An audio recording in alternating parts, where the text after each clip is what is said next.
Hungarian Folk Tales. The Bear and the Cat.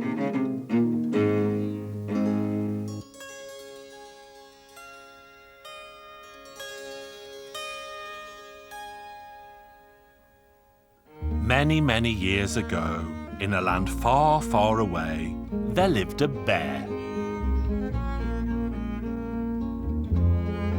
And one day, the bear met a cat and said, "Let us work together, cat, and build a house." So the two of them worked together and they built a house in the forest.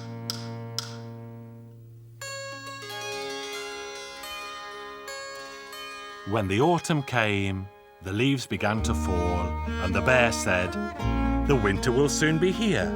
Let us work together, cat, and collect some food." So the two of them bought a bucket, went deep into the forest, and filled the bucket with wild honey. Then they got a second bucket and filled it with fat, and carried the buckets up to the attic.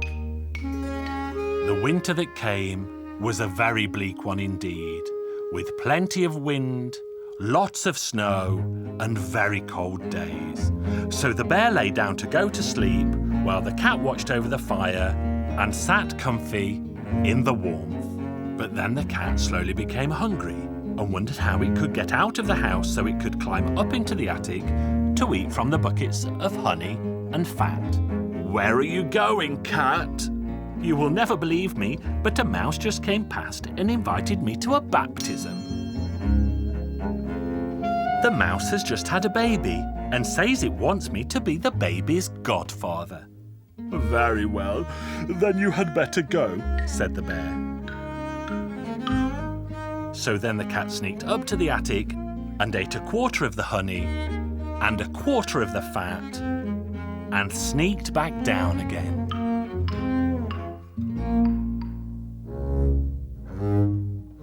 "Oh, you're home from the baptism. What's the little one's name?" "A quarter." "How about that? I've never heard of a name like that."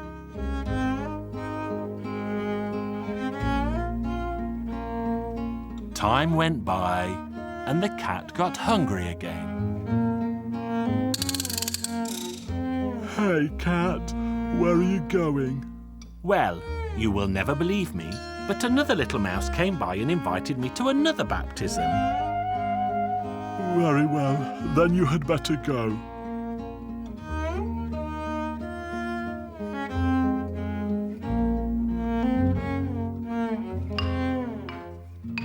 "You're home again soon?"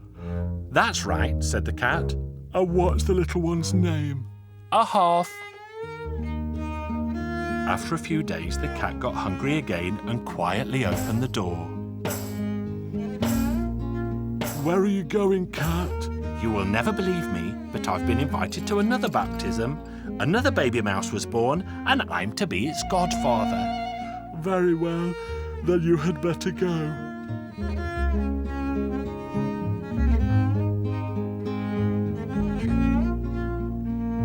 "So what's the little one's name?"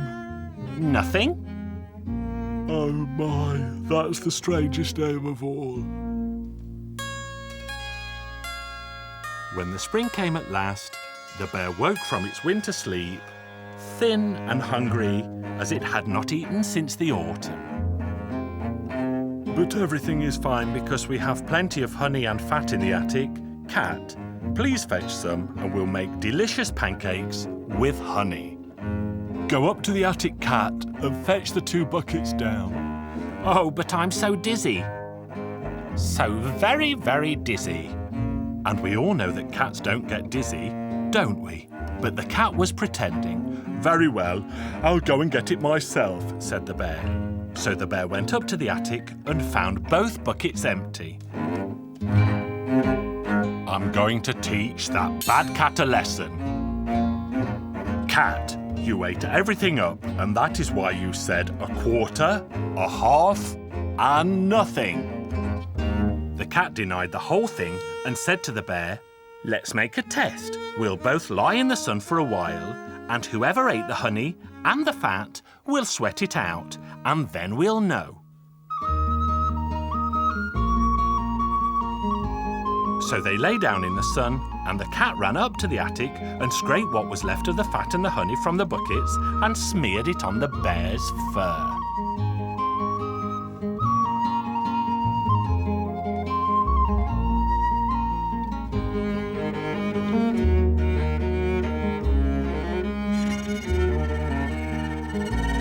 Then the bear woke up and looked at its sticky fur and said, "Oh dear, I must have eaten it all. But when did I do it?"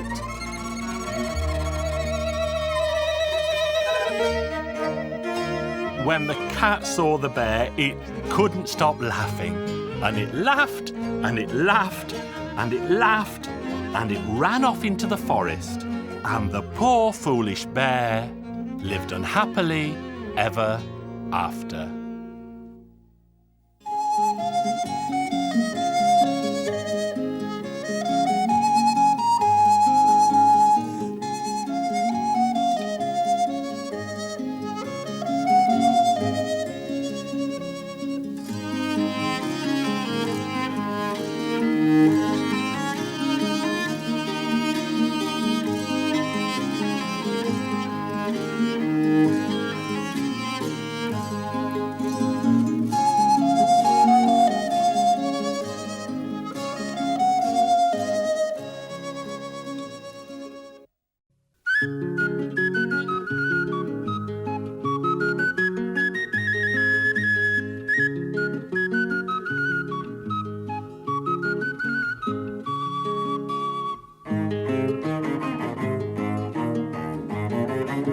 Hungarian Folk Tales. The Hen and the Slowberry. Once upon a time, there lived an old woman. And the old woman had one hen and one cockerel.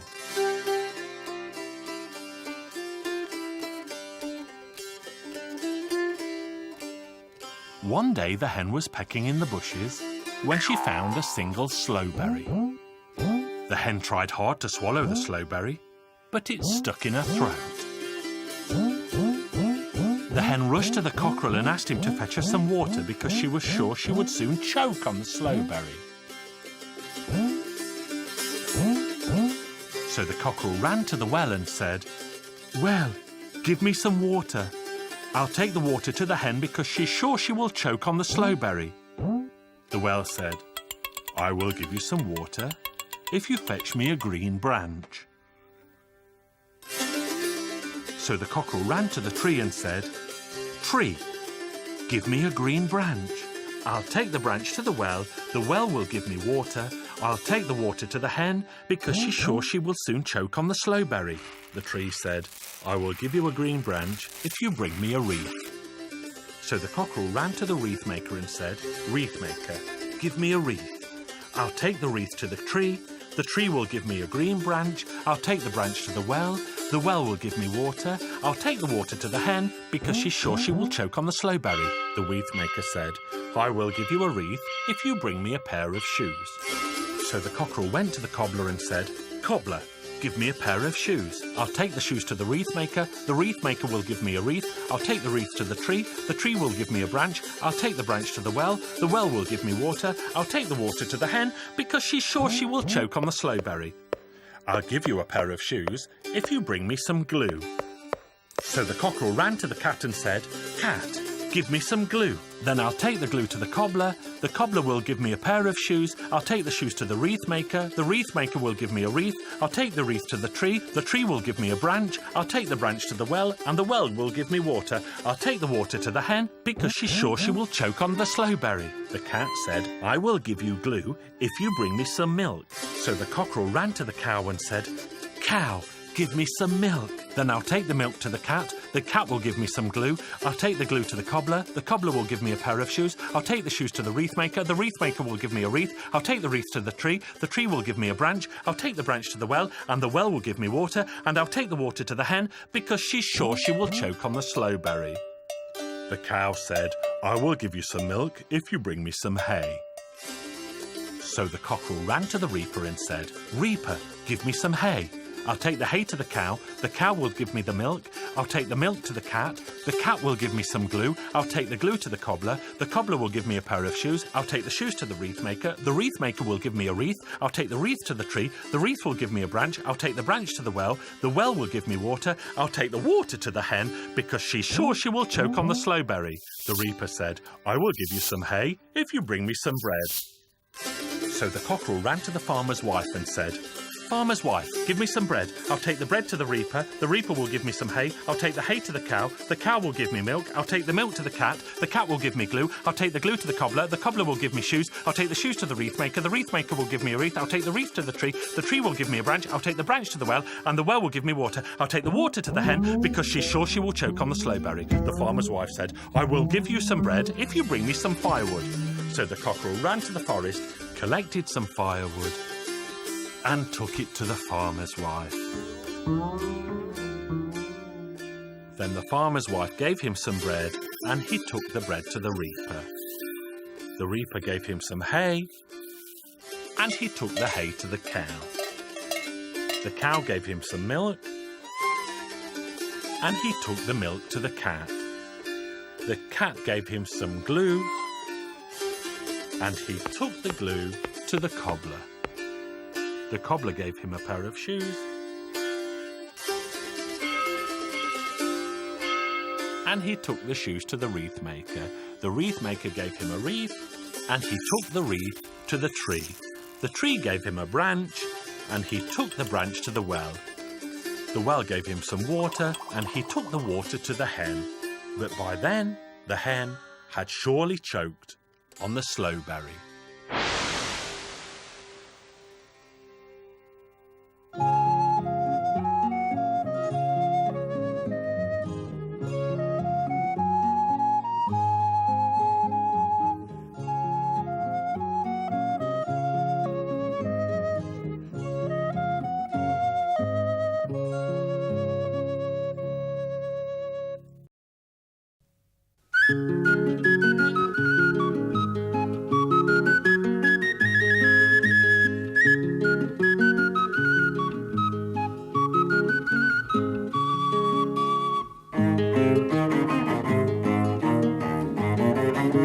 Hungarian Folk Tales. Dan the Dancer. The king mourned his beautiful wife for a year and a day.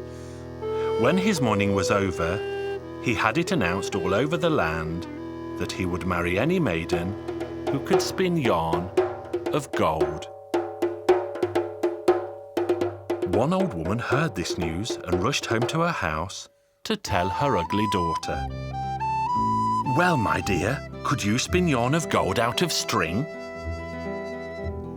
Her daughter set about thinking and soon set her heart on becoming queen. Once, when her mother was away in the village, she shut all the doors, covered all the windows so as not to be seen by anybody, and began to spin yarn.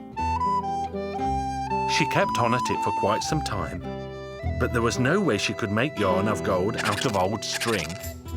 "Oh, I can't go on like this. If someone taught me how to spin yarn of gold, I'd give him my body and my soul, even if he was the devil himself." "Here I am, sweetheart. What do you wish?" The girl told him what, and asked him to teach her how to spin yarn of gold out of simple string. She said she'd give him anything he asked. "I'll teach you if you give me your body and your soul in a year from now." The girl agreed. "Sit here on this stool with your back to the door like me, you see. Then say 3 times, Devla, Devla disako." Then the devil began to spin yarn and, believe it or not, yarn of gold came spinning off the spinning wheel. Then the girl too sat down on the little stool with her back to the door and repeated 3 times, Devla, Devla disako. Then she set about spinning and, miracle of miracles, yarn of gold began to spin off the spinning wheel onto the spindle in her hand. "Well, my dear, I'll leave you now, but I'll be back when the year has passed. Do you understand our bargain?" I do, but before you go, please tell me your name." I won't do that, but if you can guess, I won't take you away when the year's over. Then the girl carried on spinning until the candles had to be lit. And then her mother came home. Goodness, my dear, is what I see true? Can you really make yarn of gold out of old string? Yes, I can, Mother. Hurry right away and tell the king the news.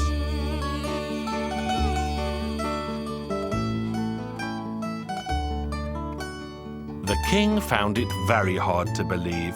Well, Your Majesty, I swear upon my life it's true. Come and see for yourself. So the king set off to see for himself with 6 ministers, counts, barons, and generals. Not even the old oven had ever seen so many lords of the land gather together before. It stood there gaping with its mouth so wide that it was unable to shut it ever again. Then the king and his lords all sat down and watched how the ugly girl spun yarn of gold out of string.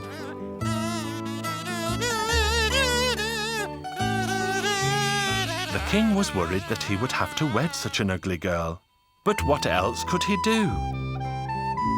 He sent a carriage drawn by 4 horses to fetch the girl, summoned a priest, and married her right away. The king slowly became accustomed to his new wife's looks, and soon he no longer saw her as ugly. They lived like this for quite some time, but as the days passed, the poor girl turned queen became sadder and sadder. What will become of me when the year is over?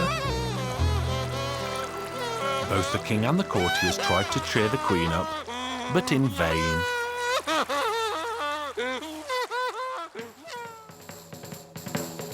Then one day the king went out hunting with his men. He ordered his men to go right up to the top of the hill and set up camp under the largest tree.